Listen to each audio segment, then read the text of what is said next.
சிவபக்தர்கள் அவங்க லைஃப் டைம்ல அட்லீஸ்ட் ஒரு முறையாச்சும் போய் எக்ஸ்பீரியன்ஸ் பண்ண வேண்டிய ஒர்த்தான பிளேஸ் தாங்க இந்த சதாசிவ மலை.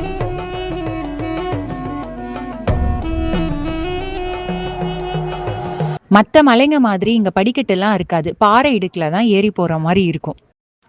கிட்டத்தட்ட 3 மணி நேரம் நம்ம மலை ஏறினதுக்கு அப்புறம் வரப்போற பக்தர்கள்லாம் சாப்பிடறதுக்காக இலவசமா வழங்குற அன்னதானத்த நம்மளால பார்க்க முடியும்.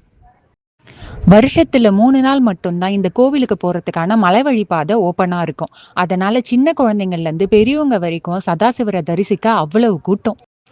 அங்க இருக்கிற அருவியில வரக்கூடிய தண்ணி மூலிகை தண்ணின்னு கேள்விப்பட்டேன். அதுல குளிக்கிறதுக்காக ஒரு பக்கம் கூட்டமும், இன்னொரு பக்கம் மூலவரை பார்க்கறதுக்கான கூட்டமும் போயிட்டு இருந்தாங்க. மூலவர் சதாசிவரை பார்த்ததுக்கு அப்புறம் தாங்க எனக்கு ஒரு விஷயம் புரிஞ்சது. இவ்வளவு கூட்டம் வரத்துக்கான ஒர்த்தான பிளேஸ் தாங்க இது. அவ்வளோ அழகான தரிசனம். அவ்வளோ அழகான சதாசிவரை நான் இது வரைக்கும் எங்கேயுமே பார்த்ததில்ல. அப்படியே பக்கத்துல இன்னொரு மலை ஏறி இறங்குனா அங்காளம்மனை நம்மளால தரிசிக்க முடியும். அங்கேயும் அருவியில குளிக்கிற மக்கள் ஒரு பக்கமும், கோவிலுக்கு போயிட்டு இருக்க மக்கள் ஒரு பக்கமும் நம்மளால பார்க்க முடியும்.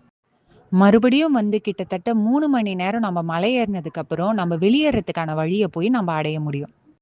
நீங்க சிவபெருமான் பக்தரா இருந்தீங்க அப்படின்னா, இதுவரைக்கும் இந்த மலைக்கு போனதே இல்லன்னா, அடுத்த வருஷம் ஓப்பன் ஆகும்போது கண்டிப்பா போயிட்டு வந்துருங்க. ஏன்னா, உங்க லைஃப்ல அட்லீஸ்ட் ஒரு டைம் ஆச்சும் பார்க்க வேண்டிய ஒரு முக்கியமான சிவஸ்தலங்கள்ல இதுவும் ஒண்ணுன்னே சொல்லலாம்.